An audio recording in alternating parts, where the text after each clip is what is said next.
शिव के हाथों तुम्हारा संहार निश्चित है अंधकासुर। असंभव।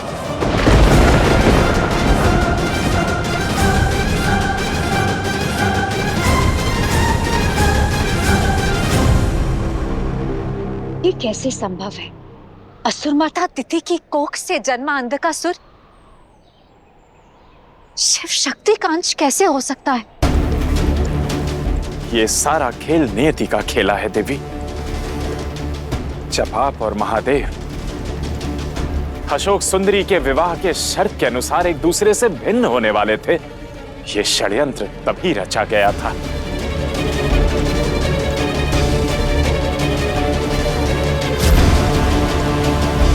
और असुर माता इस अवसर का लाभ उठाने में सफल हो सकी। आपके और महादेव के आंसू को चुराकर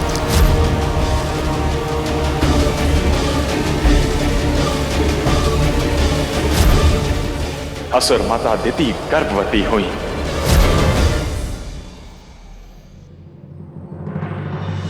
और बची हुई बूंद को पृथ्वी देवी ने धारण किया, जिससे भौम की उत्पत्ति हुई।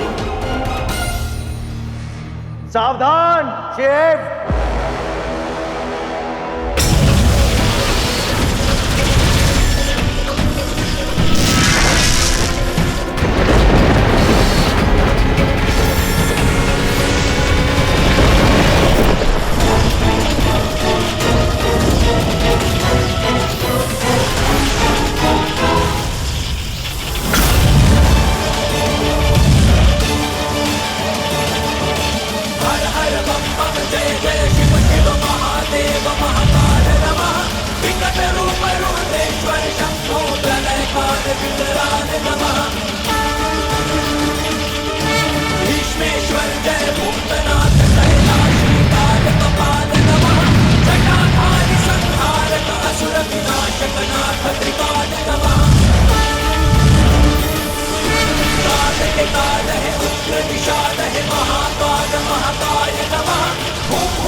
तो अंधकासुर और भौम दोनों शिव शक्ति के अंश हैं। हाँ देवी। यदि ऐसा है तो मैं नियति को पुनः वही आकार नहीं लेने दूंगी। हर बार की भांति शिव के हाथों शिव शक्ति के अंश का अंत नहीं होगा।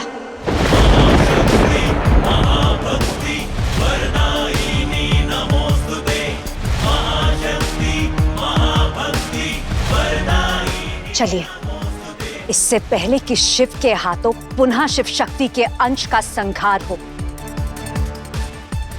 हमें अंधकासुर को उसकी उत्पत्ति का सत्य बताना होगा।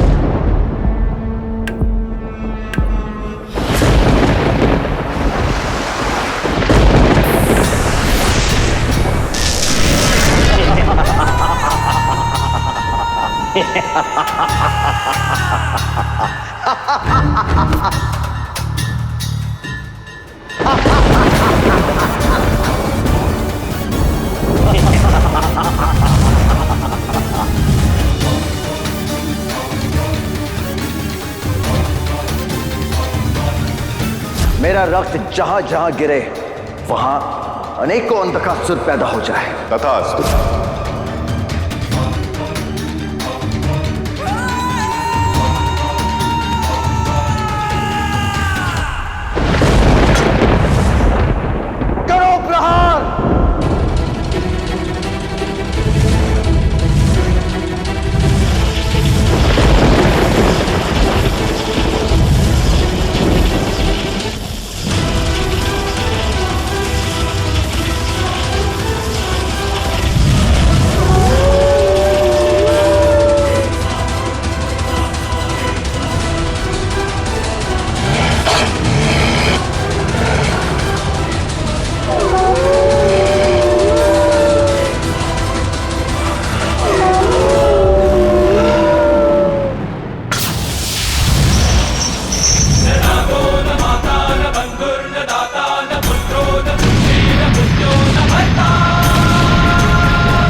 अंधकासुर की शक्ति के सामने शिव की शक्ति को क्षीण होना ही होगा। उन्हें घुटने टेकने ही होंगे।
अधर्म का अंधकार चाहे जितना भी काला हो जाए, धर्म का सूर्य उसे चीर देता है।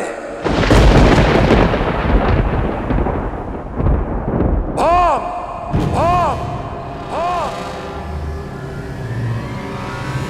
आओ, तुम्हारी परीक्षा की घड़ी आ चुकी है। माता, मेरे महादेव मुझे पुकार रहे हैं। मुझे शीघ्र ही उनके पास जाना होगा।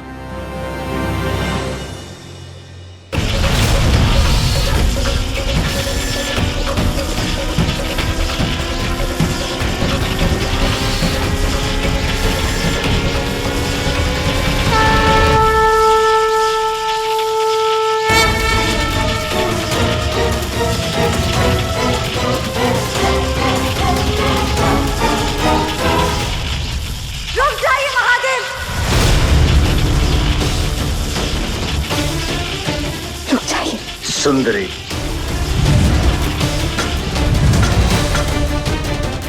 सुंदरी, तुम यहां क्या कर रही हो? और इस शिव का नाम क्यों ले रही हो तुम? शीघ्र ही इन्हें परास्त कर पूरे संसार को, और फिर तुम्हें अपना बना लूंगा।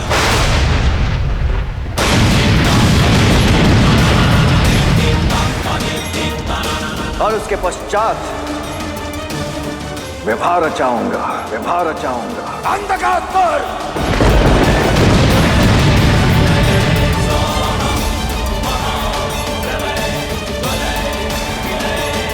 मूर्ख, अधर्मी, तुम्हारे मन में ऐसा अनुचित विचार आया भी कैसे?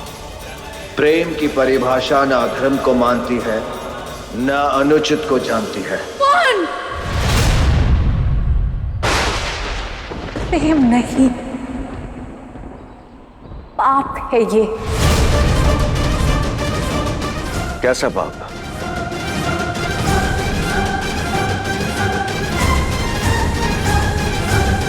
क्योंकि मैं तुम्हारी माता हूं, माता।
नहीं, झूठ कह रही हो तुम, झूठ।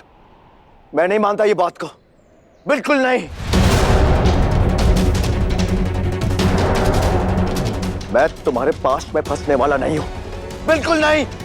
ये छल है, छल है ये। नहीं पुत्र, ये छल नहीं, सत्य है। सत्य है। मौत तोड़िए, अन्यथा आपको यही भस्म कर दूंगी।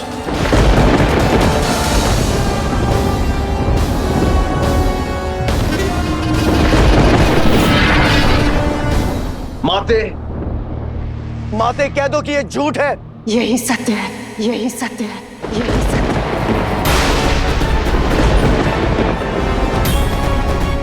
ये तुम्हारी माता है अंधकासुर। तुम शिव और शक्ति के अंश हो।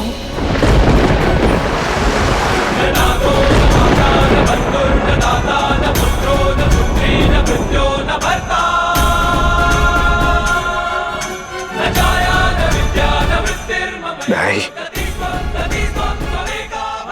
नहीं मानता, नहीं मानता मैं इस सत्य को।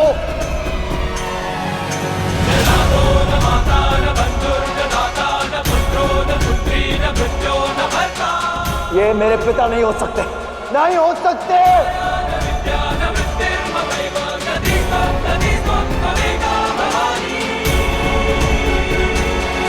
तुम्हारे ना मानने से सत्य बदल नहीं जाएगा अंधकासुर। सत्य यही है कि तुम और भौम शिव शक्ति के अंश हो।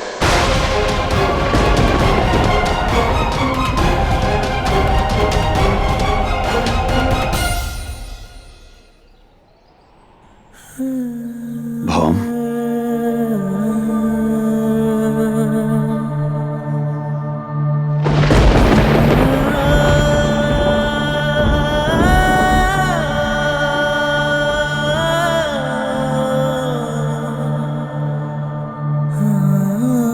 नारायण, ये सत्य है क्या कि मैं शिव शक्ति का अंश हूं? हाँ भौम,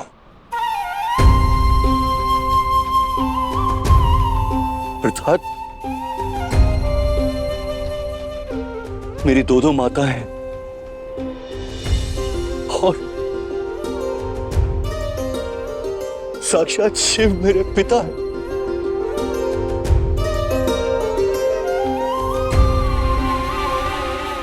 मैं धन्य हो गया, जीवन सफल हो गया मेरा।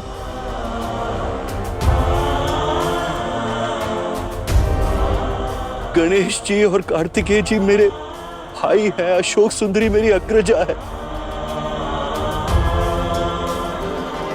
उत्पत्ति के भेद से आवरण क्या हटा, संबंधों का सुंदर उपवन मेरे सामने आ गया।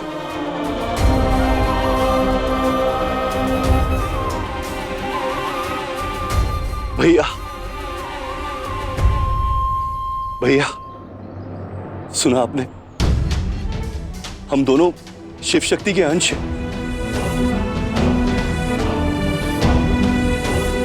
और इस सत्य के साथ हमने पूरा ब्रह्मांड पा लिया है। अब और क्या चाहिए भैया हमें? हाँ, और क्या चाहिए?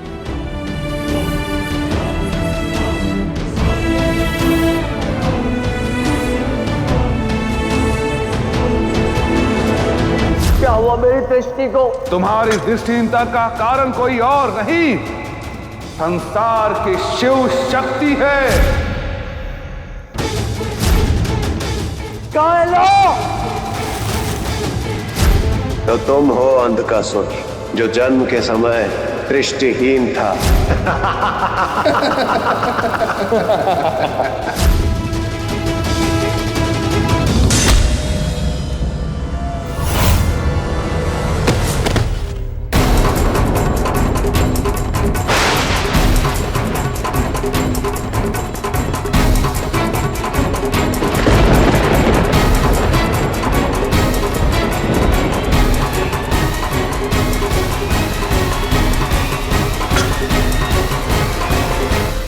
युद्ध अभी समाप्त नहीं हुआ है शिव। प्रहार के लिए सज हो जाइए।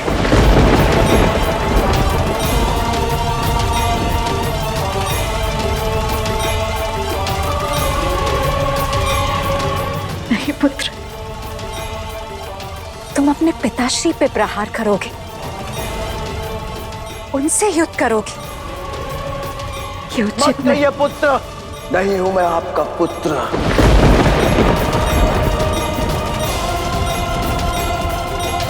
माता दिति के गर्भ से जन्मा ये अंधकासुर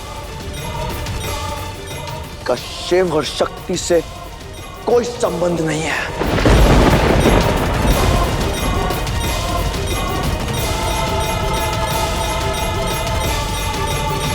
और यदि संबंध है तो शिव से इतनी शत्रुता है, मन में इतनी घृणा है कि ये संबंधों का भंवर भी मिटा नहीं सकता।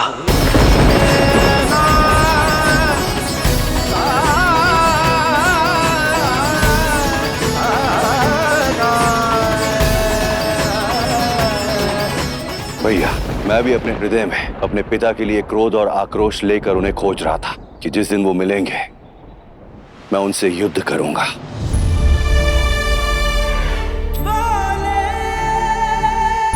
किंतु जब पिता महादेव जैसे हों तो कैसा खेत, इससे बड़ा सौभाग्य हो ही नहीं सकता। अब तो मैं जीवन भर महादेव के सानिध्य में रहना चाहता हूं, इनके चरणों में भक्ति करना चाहता हूं बस। तुम्हें जो करना है करो, परंतु मैं तो सिर्फ युद्ध करूंगा।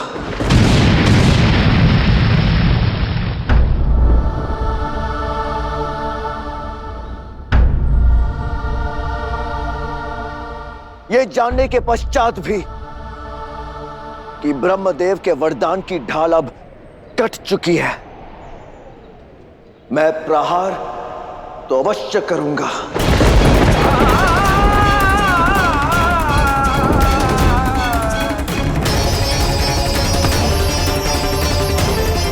मेरे धमनियों में आपका रक्त है तो क्या हुआ शिव,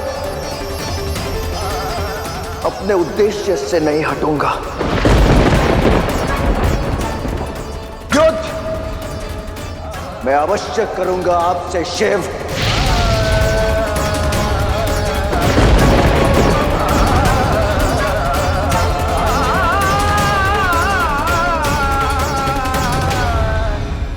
पुत्र मत कहो मुझे पुत्र, नहीं हूं मैं आपका पुत्र।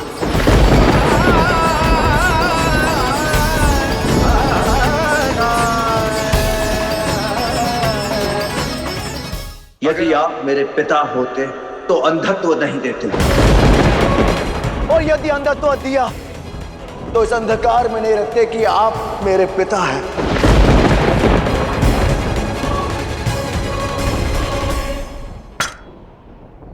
समझने का प्रयास करो, मुझे हमारे संबंध की सुध नहीं थी। हाँ पुत्र, जो महादेव समस्त संसार से प्रेम करते हैं, वो भला अपने ही पुत्र पर प्रहार कैसे कर सकते हैं? हट को त्याग दो और शांति से बात को सुनो। कुछ नहीं सुनना है मुझे, सिर्फ और सिर्फ युद्ध करना है।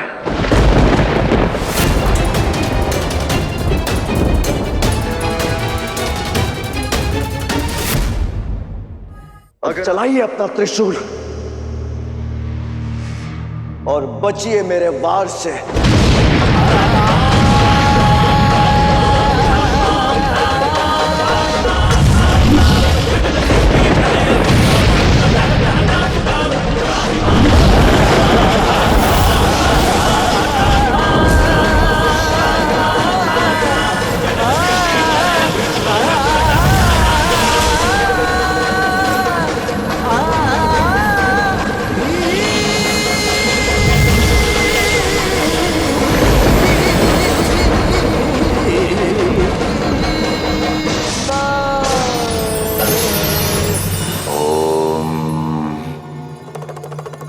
मानव का सबसे बड़ा शत्रु क्रोध। क्रोध में लिया गया निर्णय और बोले गए वचन विष के उस प्याले के समान है जिसकी काट कोई अमृत नहीं कर सकता, जो संबंध की धुरी का अंत कर सकता है, प्रेम से भरे इस संसार को उजाड़ सकता है। इसलिए जब भी क्रोध आए तो थोड़ा रुक जाएं, अपने मन से बात करें, सोच विचार करके निर्णय लें, क्योंकि उस समय मौन रहने का निर्णय नातों की मर्यादा का रक्षक हो सकता है या संबंधों का भक्षक।